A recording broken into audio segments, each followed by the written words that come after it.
Now, this is a very sensitive case. I was mindful of the suspect and the victims involved, but I learned revealing facts when a person violates a health law like this. Right now, the case is active in the court system, but after some research, I was surprised by findings on HIV stats in our region and how the state punishes those who knowingly infect others. It is public record that Tyree Colvin from New Bern is currently facing 2 misdemeanor charges for public health violation. Colvin allegedly had sex with 2 people and didn't tell them that he had HIV. According to officials, he infected at least one of his victims. Information on the other wasn't available. When Colvin was diagnosed, state law required that he sign a disease control measure form. And this is the sheet I'm talking about.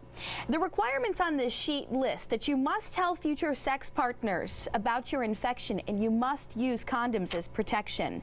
Once your signature is on this sheet, you're bound by law to follow the rules. It's extremely difficult to pursue these cases. Most of the time the people who have been affected or the contacts, they're not wanting to step forward with that information. I wanted to know Colvin's side of the story, so we went to the home address that was listed on his warrants. Hi, how are you? I wanted to double check if a Mr. Colvin was home, a Tyree Colvin. No, he's not home right now. After talking with Colvin's family, I learned that he wasn't going to comment. The family declined an on-camera interview as well. The 2 victims in this case are anonymous. According to the district attorney, Scott Thomas, the state could only charge Colvin with 2 misdemeanors. If convicted, he only faces a maximum punishment of 2 years behind bars. I did some research on HIV criminalization laws. I was shocked to find North Carolina was more liberal with punishment compared to the majority of other states.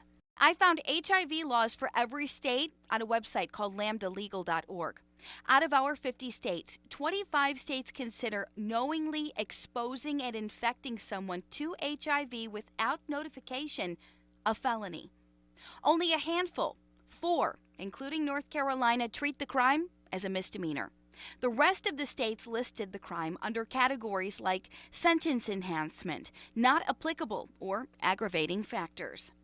Now, I made a call to our area state representative, Michael Speciale, to see if there are any changes that will be made to our state public health laws, and I hadn't heard back yet.